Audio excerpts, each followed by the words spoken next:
নতুন বিয়ের পরে টেনশন হয় জোরে। কার্তিক পুজোর আগের দিন যদি কার্তিক আসে ঘরে, গেটে হালকা শব্দ হলে সবাই উঠছে বলে, ওই দেখো গো কার্তিক মনে হয় দিয়ে গেল কেউ ফেলে। পর্দা সরিয়ে সরিয়ে দেখি, গেটে বরাবর চোখ রাখি, কার্তিক কেউ বসিয়ে গেল নাকি আমাদের চোখকে দিয়ে ফাঁকি। বসে মনে মনে ভাবি সেই পুরনো দিনের ছবি, কার্তিক বেলা আমাদের যেন আলাদাই ছিল হবি। লিস্ট বানাতাম রাতে, কেউ মিস না যায় যাতে, কার্তিক যেন ওঠে পাড়ার সকল নবদম্পতির হাতে। সাথে কবিতা দিতাম লিখে, বিভিন্ন খাবারের নাম রেখে, ঠাকুরের এমন দাম লিখতাম চমকে উঠতো দেখে। ঠাকুর রেখে গেটে আমরা পড়তাম কেটে, সাথে একটা বোম ধরাতাম দাম করে উঠতো ফেটে। হোয়াট দ্য হেল, ভাবছো আবার কি ঝেল, আসলে বোমটা হলো ওই মুহূর্তের আমাদের কলিং বেল। সে বছর কি রেলা, চারিদিকে বিয়ের মেলা, তবে আমাদের পাড়ায় একটাও হয়নি, বলো তো কি জ্বালা। সবাই বলল ভাই কলা জেঠুর ফল ফুল নাই, হোক না বয়স 70-এর ওপর, ওর বাড়িতেই ফেলবো তাই। যেই ভাবা সেই কাজ,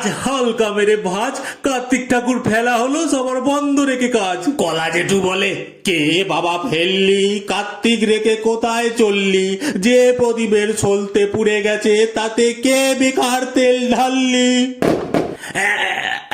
ওই মনে হয় এলো, এবার সময় হলো, দুহাত দিয়ে আমার কার্তিককে তুলতে হবে চলো।